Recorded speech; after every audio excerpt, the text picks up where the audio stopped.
my name is Kathy and in this video I'm going to do the 20 questions tag. I was tagged in this tag by Christine from an Autistic reader, and she didn't know who originally did this tag and she couldn't find it.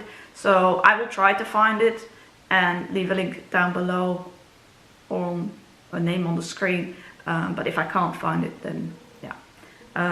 So I have my phone here for the questions. Trying my best, I still feel very tired. Yeah. Question 1. How many books is too many books in a book series? For me this really depends.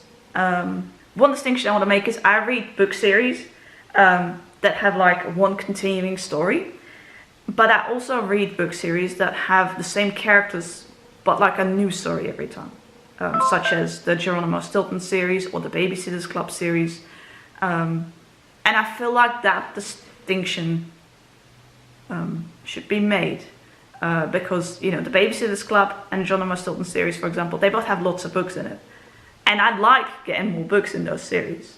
I look forward to reading them. Whereas I wouldn't want to read that long a series with like one continuing story.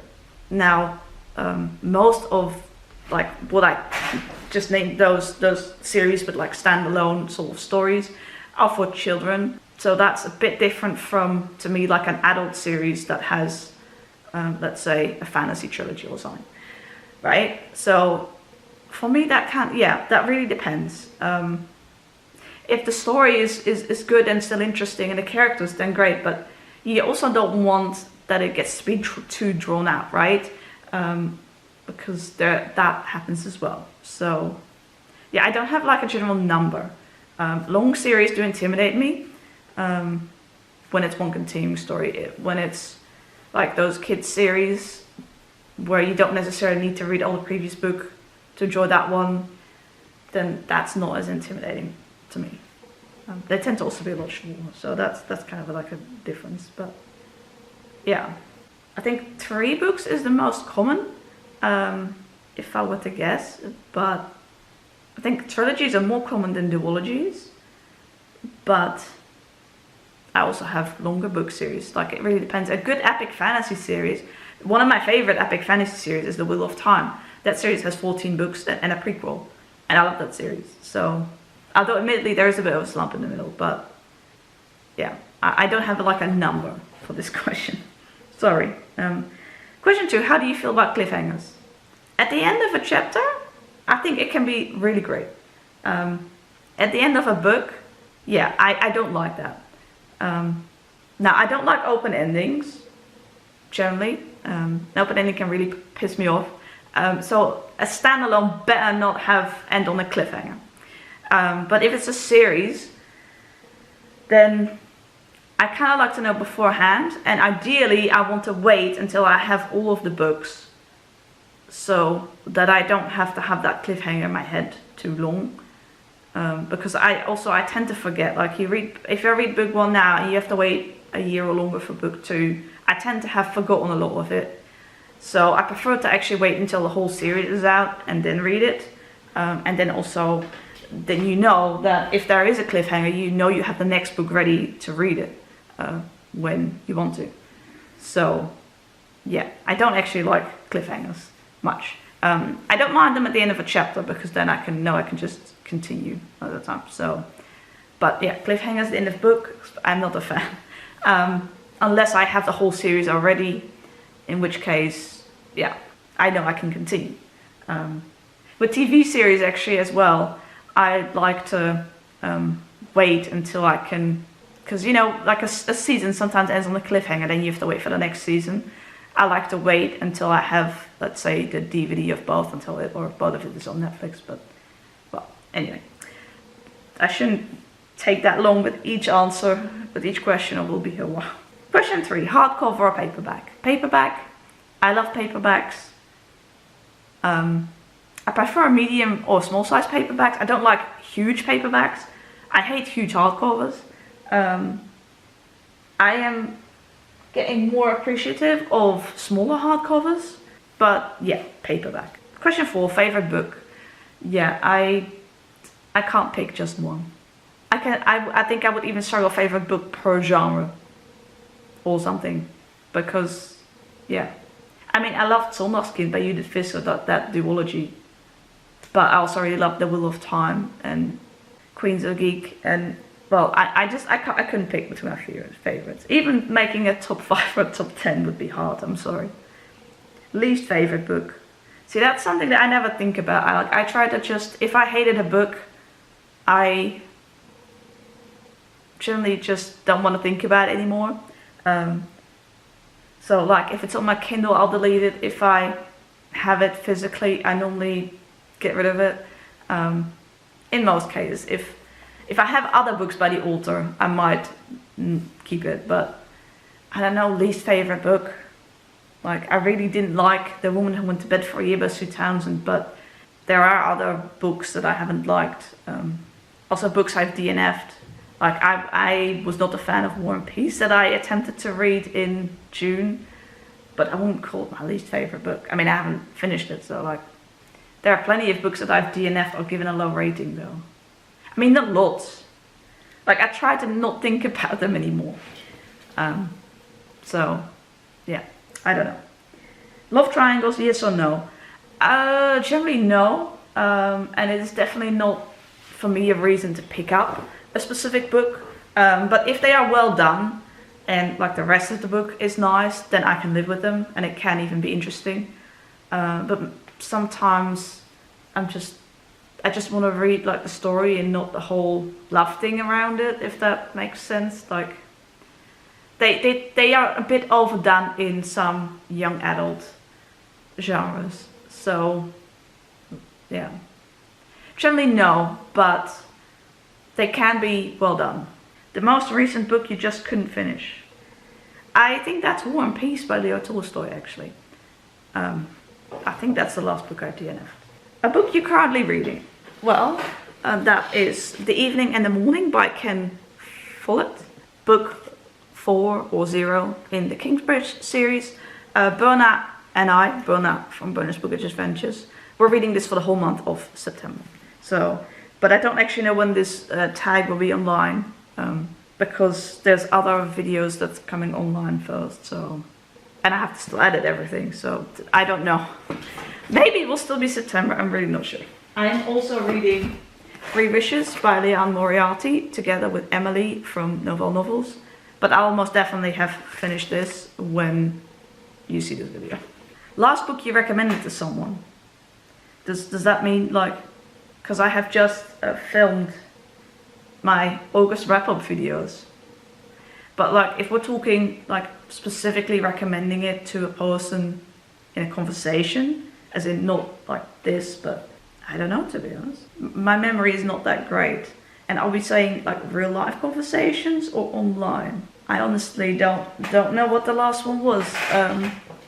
I mean, I post comments regularly on YouTube videos and on occasion suggesting something, but I don't know what the last one was, but sorry. Oldest book you've read, publication date. Well, Book Collector would know this, maybe Goodreads would know.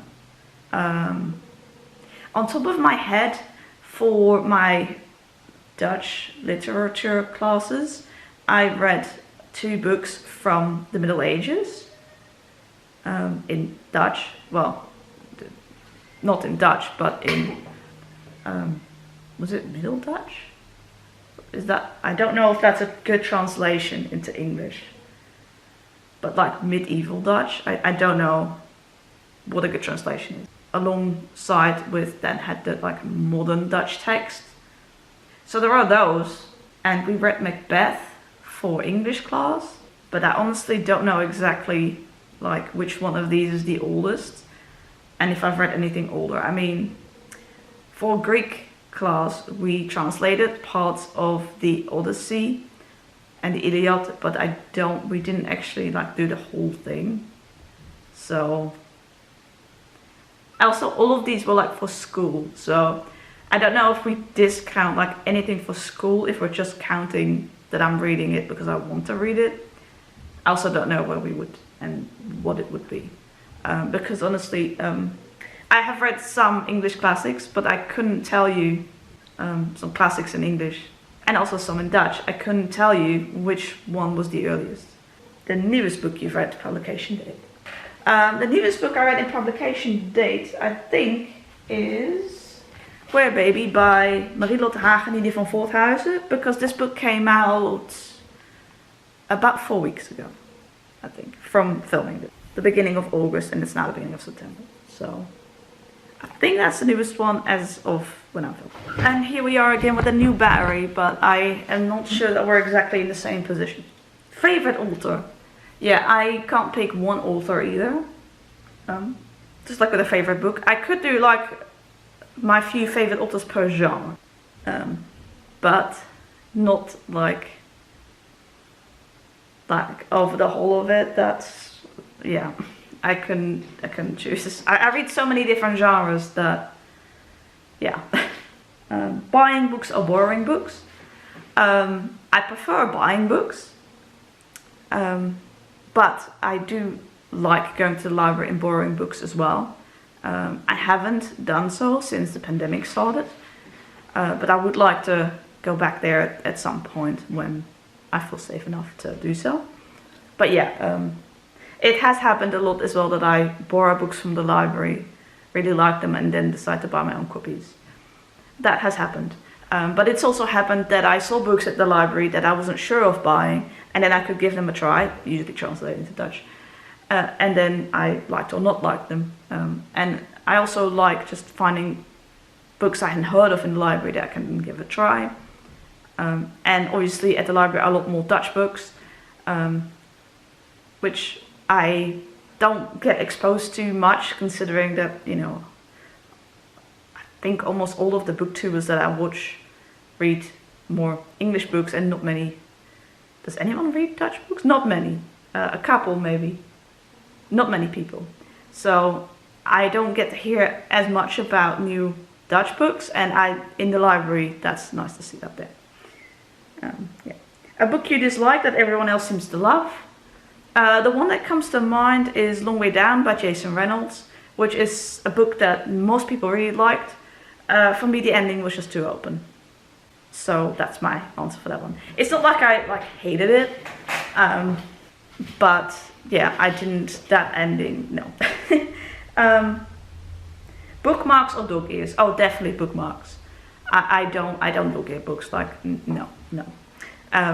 Now, other than Bookmarks, I also sometimes use like these, just like, I don't know what you call them, just like notes that you can use to write something down on. So here, for example, you see that I've marked the sections of this book that I'm going to read. But yeah, definitely never dog ears, no. I mean, if you do that to your books, that's your choice, but I like bookmarks or a piece of paper, but yeah. A book you can always reread. Well, that depends when I'm in the mood for it. But I have quite a few books that I've reread several times. But yeah, but most of them I think it will depend on my mood. So I don't know if there is one that I would like always want to reread. Yeah, sorry. I try. Can you read while listening to music? I prefer reading without music on. But when I was going to university, I had to travel by train, and I didn't have my earplugs yet then, my personalized earplugs. So I listened to music in the train in order to drown out the other people talking in the train. And on occasion I would read in the train.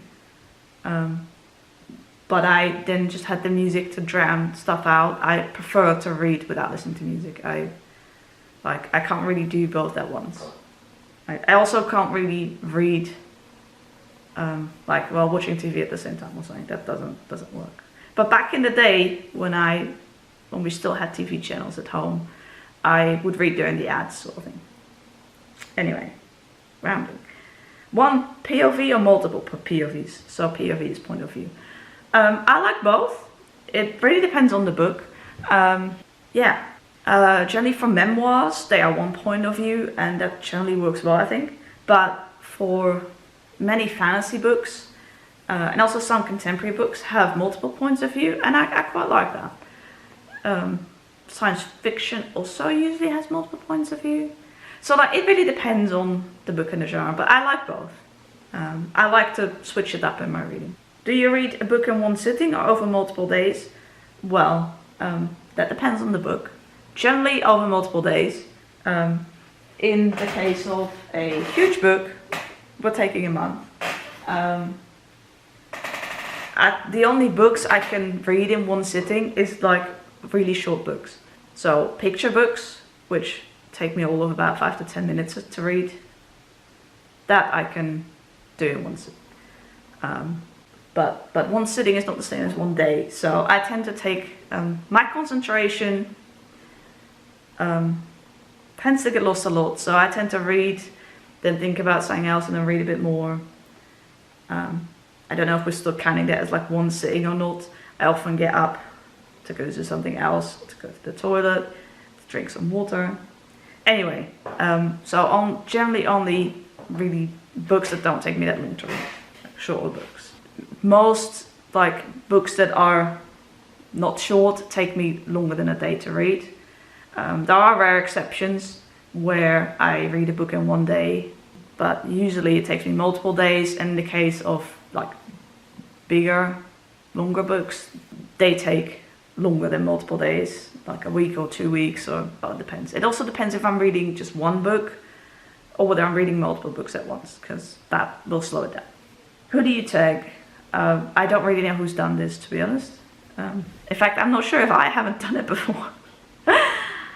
Which that's, like, I don't think so, but I think I've done like 52 questions or something. But yeah. So I prefer not to tag anyone, but if you want to do it and you haven't, feel free, of course.